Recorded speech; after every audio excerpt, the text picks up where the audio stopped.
Welcome to Dependable Flame, where we explore vintage petrol lighters, ashtrays, tobacciana, and other useful mechanisms. Make yourself at home. Today we are going to take another look at this Karo roller petrol lighter made in Switzerland. This is a very well made, at least it appears to be very well made. It is constructed of some kind of heavy metal. I'm not sure if it's brass or maybe plated steel. I'm not at all sure of the material. I rolled this several times here just to see what kind of sparks we're getting. And as you can see, it looks kind of weak. The shower of sparks that we're getting there looks kind of weak. I can't find this lighter listed on any of the other sites. Toledo Bend, Lighter Library, any of those. So I have kind of been left up to my own devices on it. There are a few that have sold on eBay over the years. Not too many, and not any over the last 90 days, either listed or sold. So you don't see them very often. The roller on it is kind of short, and the top of the lighter has a very unique sort of shape, curved more than most, and then kind of a beak or a bill that sticks out there off the top. The fill screw, I don't believe, has a gasket still on it, if it ever did have one. I took a picture and zoomed up real close to look. From the best I can tell, it looks like it's bare metal to me, although the metal is machined in a manner to where it actually looks like there could be a gasket laying there. And it might be. It might be that there's a gasket laying there that's sort of attached to the metal, but I didn't dig around on it that close. You guys know how I feel about the gaskets on the fuel screw, so I was really just looking at it so I could report it. At this point, I really haven't thought that much about selling this lighter, simply because I haven't been able to get it to work dependably. For a while, it sat over in a pile of other lighters that I was thinking about selling off as a lot, and I still may do that. But I picked it up earlier today and fueled it up simply because I kind of run out of obvious lighters to do a video on, and this is one that I definitely wanted to come back around to. I'm going to give it a few shakes here to get rid of some of this excess fuel, and then you can see that it is not quite so flooded as it was before. We're still going to be dealing with some vapor lock here though. It is such an attractive, interesting, and well-made lighter that it just doesn't make any sense to me that it wouldn't work better than it has. It has had the wick and wadding replaced some time ago. I fueled it up, and of course, just like always, I overfilled it.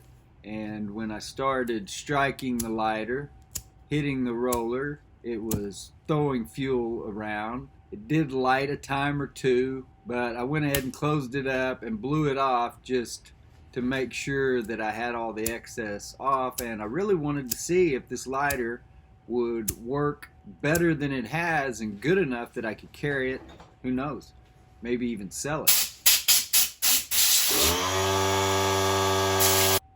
Then when I got it all blown off and it still wasn't throwing what looked to me like enough sparks. You can see some of those rolls, it doesn't look like it's throwing any at all. So I went ahead and pulled the old flint out of it, and what made me think about this was the Autolite video that we did last week. Made me think about how much better that Autolite functioned with this Dunhill Flint, which appears to be a little bit wider. So I just decided to go ahead and put one in this Karo just to see. This is a simple enough mechanism to work. We just unscrew the flint spring screw from the back, We'll drop our old flint out and get the new one in. You want to be careful, I usually am anyway, not to just back it all the way out with the screwdriver, because if that spring has got plenty of force behind it, that's where you are likely to lose it. So we get the old cheap eBay flint dropped out and the Dunhill flint that we purchased on Amazon dropped in, and the flint spring and screw, which it's easy enough to get that started on this one with my thumb, and then we will go ahead and get that tightened down, and we'll give it a roll or two and see how it does. We will do some adjustments as we go along in the video, and I'm going to edit plenty out. But from this point forward, it seems to me that the lighter does light much more reliably, much more dependably, and not near as many as the 15 to 20 strikes per light that it used to seem like. We'll let it set for a couple different periods here. So I did leave it setting maybe an hour or so. Let that vapor lock calm down just a little bit, if that was the case. I didn't know for sure if it was or not, just wanted to see. And then I sparked it up a few more times. I've been very encouraged at several points during this video because this lighter has lit much more reliably than before. But then there are other times where it takes it 4 or 5 times after lighting up flawlessly 3, 4, maybe 5 times in a row. But you can see here, after the switch to the Dunhill Flint, it does look like the spark is better.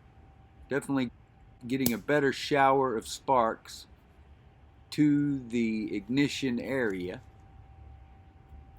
See the wick, which it will help to keep that top of that wick bloomed out, allow plenty of surface area for that small explosion to take place. I really just hope I can get this lighter working though. Use it, see that it can be used. I feel like I have to prove it at this point, and then hopefully convince somebody to buy it. It does show some plating loss and corrosion. And then I got ready to go to the store, so I went ahead and took it with me and lit it up a couple times, and it lit up both times just like I wanted it to. So it was certainly a dependable lighter on that trip. And then decided to go ahead and hit it a couple more times before I made the live portion of this video. So you tell me what you think about the flint. Does it matter which flint goes in? It certainly seemed like the Dunhill Flint made a major difference in this lighter. It has been fueled and around me for much of the last year, and I just quit even reaching for it because it was literally like 15 or 20 strikes just to get it to light once. And even then, that might have been a stretch sometimes. It's really been a struggle with this lighter. So I think that there might be something to the fact that different lighters were made to be used with different flints. They were made with a certain flint in mind, and if that flint is not available or not employed currently, then the lighter may not function as well as it should. You may not be able to shower that entire chimney area with as many sparks as you need to cause the tiny explosion that you need. Until next time.